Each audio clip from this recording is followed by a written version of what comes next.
Assalamualaikum warahmatullahi wabarakatuh. Kaum muslimin, muslimat dimanapun Anda berada, apabila Anda berkunjung ke Jawa Tengah, jangan lupa untuk mampir ke Kabupaten Tegal. Selain memiliki pemandangan yang indah, di dalamnya ada sejarah tentang penyebaran agama Islam di Kabupaten Tegal yang sangat menarik. Salah satunya oleh Pangeran Purbaya. Siapakah beliau dan bagaimana sejarahnya, dan apa saja peninggalannya?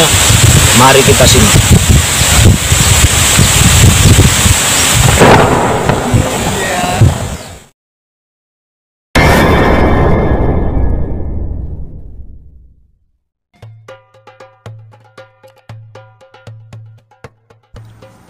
Kabupaten Tegal adalah sebuah wilayah yang berada di Jawa Tengah. Wilayahnya meliputi daratan, pegunungan, dan lautan. Kabupaten Tegal memiliki pesona alam yang indah, sejuk, dan nyaman. Warganya pun banyak yang luhur, sopan santun, dan pekerja keras. Namun ada cerita di balik Kabupaten Tegal yang sekarang, sebelum zaman kemerdekaan. Diceritakan bahwasanya pada zaman sebelum kemerdekaan, Kabupaten Tegal dipimpin oleh seorang demung yang bernama Ki Gede Sebayu. Pusat pemerintahannya pun berada di Kalisoka. Tersebutlah seorang raden yang tampan, rendah hati, cerdas, berwibawa, mudah bergaul, dan sakti. Beliau adalah Syekh Sayyid Abdul Ghaffar, atau yang dikenal dengan Raden Purbaya, putra dari penguasa Kerajaan Mataram saat itu. Suatu ketika Pangeran Pasing Singan atau kesatria dari daerah Pajajaran menyusup ke Keraton Mataram dengan membuat marah Panembahan Senopati. Raden Purbaya pun izin kepada ayahandanya untuk mengejar Pasing Singan, tempat yang bernama Dukuh Pelawangan, yaitu perbatasan antara Pemalang dan Kabupaten Tegal. Saat itu kedua kesatria unjuk kekuatan dari pagi hingga petang. Mereka menyadari bahwa Raden Purbaya mendapati lawan yang seimbang. Pertarungan berlanjut hingga ke desa Sumbegan atau Selarang Kidul. Singkat cerita, Raden Purbaya menetap di Selarang Kidul dan mendirikan Padepokan Pencaksilat atau bela diri. Ya sahabat, ini di Padepokan tersebut Raden Purbaya menyembunyikan identitas dirinya dan warga sekitar mengenalnya dengan nama Ki Jaduk. Di masjid Raden Purbaya dibantu oleh dua orang temannya, yaitu Ki Ciptasari dan Ki Wangsayuda. Hingga suatu ketika Raden Purbaya mendengar ada seorang tokoh alim ulama yang disegani di tlatah Tegal yang bernama Ki Gede Sebayu. Saat bertemu Ki Gede Sebayu, Ki Gede Sebayu sadar bahwa Ki Jaduk bukanlah orang biasa pada umumnya karena aura kuat yang terpancar pada dirinya. Hingga akhirnya Ki Jaduk membuka identitas dirinya sebagai putra dari Panembahan Senopati. Kemudian Ki Gede Sebayu pun terkejut dan langsung membungkuk di hadapan Raden Purbaya. Namun beliau mengangkat langsung pundak Ki Gede Sebayu agar tidak membungkuk. Beliau pun mengutarakan tujuannya bertemu dengan Ki Gede Sebayu dan ingin menjadi santri dari pesantren yang dibuat oleh Ki Gede Sebayu. Pak, permisi Pak, kalau makomnya Ki Gede Sebayu di mana ya? Sana Mas, sampan harus jalan ya. Jalan kira-kira 200 meter Mas, sebelah kanan jalan. Nah itu toko di situ ya. Gimana tuh nggih Pak? Assalamualaikum. Salam warahmatullahi wabarakatuh. Nah sahabat, tepat di belakang saya ada makam dari Ki Gede Sebayu. Beliau selain sebagai pemimpin Kabupaten Tegal, beliau juga merupakan mertua dan guru dari Mbah Pangeran Purbaya. Bagaimana kelanjutan kisahnya? Mari kita simak. Waktu terus berlalu, ilmu agama dan kanuragan sudah banyak dipelajari Raden Purbaya. Suatu ketika Ki Gede Sebayu mengadakan sayembara.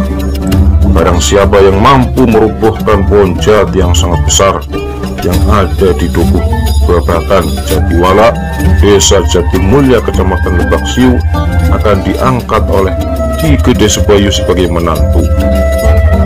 Pohon jati tersebut rencananya akan digunakan sebagai tiang utama pembangunan masjid di Kalisoka. 1, 2, hingga 24 pendekar tidak mampu merobohkan pohon jati tersebut. Kemudian peserta ke-25 atau yang terakhir jatuh maju.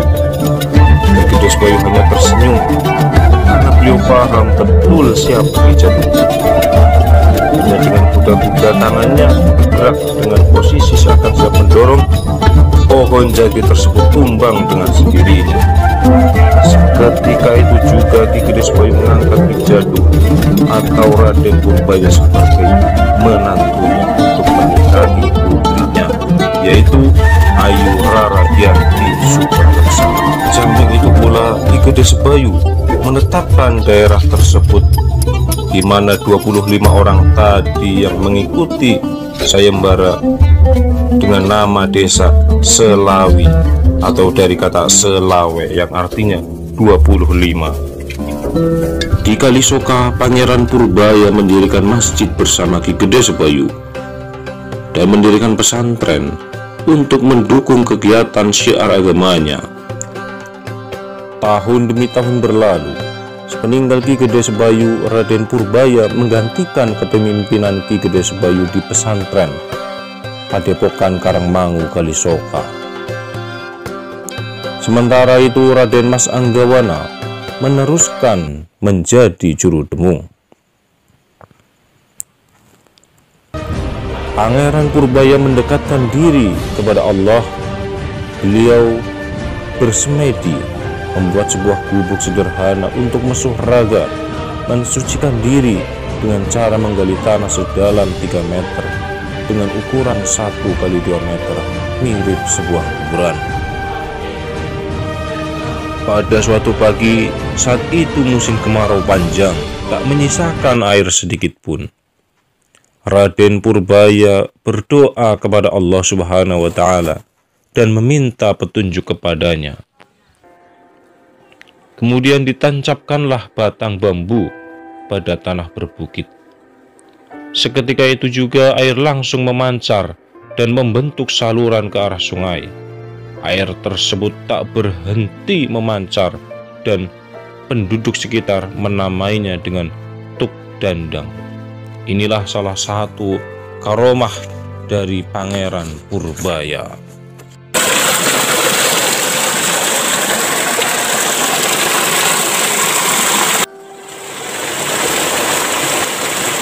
Ya sahabat,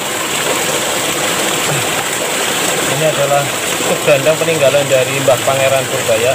Kita akan mencoba bagaimana kesegaran airnya ya.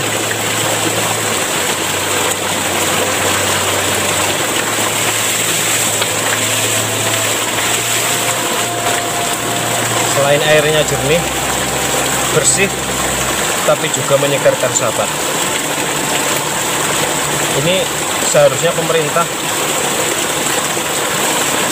setempat ya membuat sebuah kolam biar airnya bisa bermanfaat untuk masyarakat, bukan hanya dialirkan ke sungai saja ya.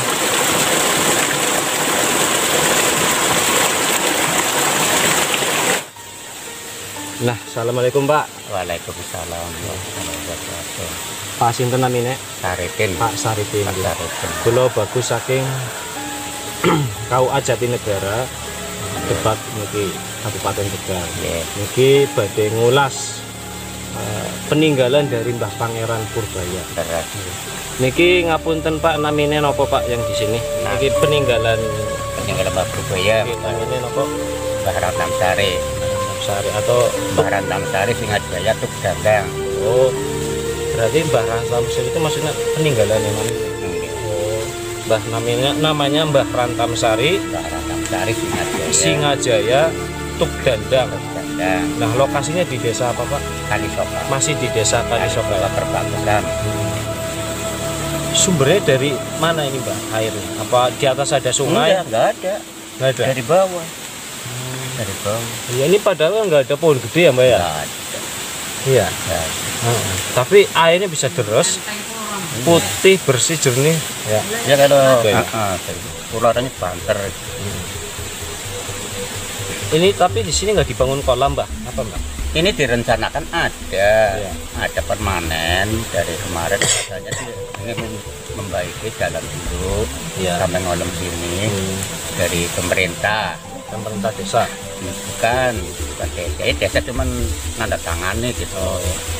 Kabupaten apa, Mbak? Ya kabupaten terus Dan dekat juga dengan makam dari nggak berubah Mbak ya. Purbaya dan ya ini Nah, Mbak Laura Kiyanti. Roro Giyanti. Mbak Purbaya kan barunya kan kesini dulu. Oke. Jadi pamitan nang Rede, langsung bayi duduk, nyampe beriko. Oh, gitu rutanya. Nah, Jadi nah, di sini wudhu dulu silahkan. kalian mandi, Bisa masuk terus ke sana, udah duduk, langsung sholat mengikuti. ke masjidnya ya. Oh ya, benar-benar. Itu kan ada depan ada tandanya. Jadi sahabat, bagi Anda yang mau ziarah ke makam Pangeran Purbaya, Ya. silahkan untuk mengunjungi dulu Tuk Dandang Mbah Rantamsari. Mbah Rantamsari yang tepatnya masih berada di desa Kalisoka. Jadi wudhu dulu di Tuk Dandang ini, kemudian silahkan itikaf. Kalau mau itikaf ya, Pak ya? Itikaf di Masjid Panembahan Pangeran Purbaya, kemudian melanjutkan ziarah ke makam Pangeran Purbaya dan istrinya, yaitu Nyi Ageng Roro Giyanti Subalaksana. Demikian wawancara dengan Mbah Saripin. Mbah Saripin ya, semoga bermanfaat. Wallahul muwaffiq ila aqwamit thoriq. Wassalamualaikum warahmatullahi wabarakatuh. Waalaikumsalam.